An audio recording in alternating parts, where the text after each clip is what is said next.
кеш достар, қазір ғана үйге келдім, қазір ғана қолым босады.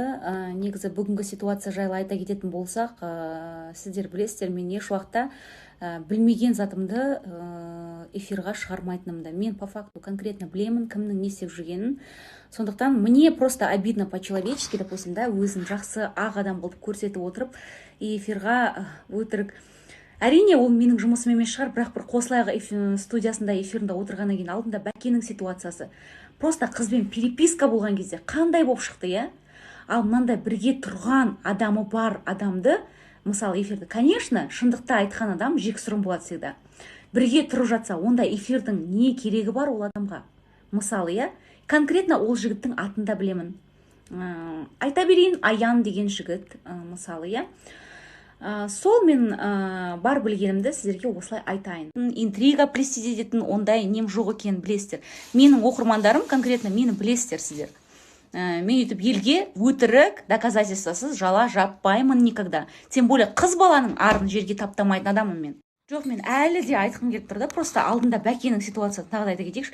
Бәкенің ситуациясында телефонмен просто сөйлескен кезде қандай жексұрын болып шықты, иә?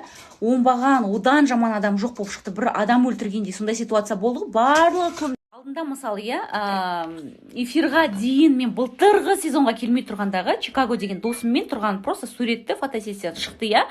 Сол кезде ортаға мен шыққан болатын. Сол кезде Гүлназым маған былай айтты. Сен бір жігітпен түнедің, анау мынау деген сияқты сондай ауыр сөздерді мен көтердім. Мен бет жұлысқан жоқпын, барып төбелескен жоқпын, Гүлназыммен шаш жұлысқан жоқпын. Өзіміз екеуі ара менің артым таза болғаннан кейін мен Гүлназымға барып түсіндірдім, осындай ситуация болды деп. Мысалы, бет жыртысқан жоқпын мен онымен.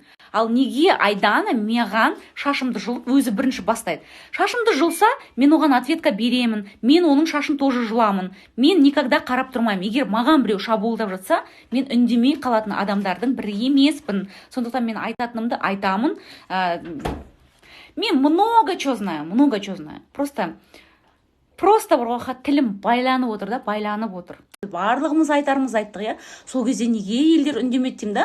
Ал мынандай кәдімгі тұрып жатқан адам болған кезде қалай елдер шындықты айтқан адамға басқалай сөйлейді деймін да?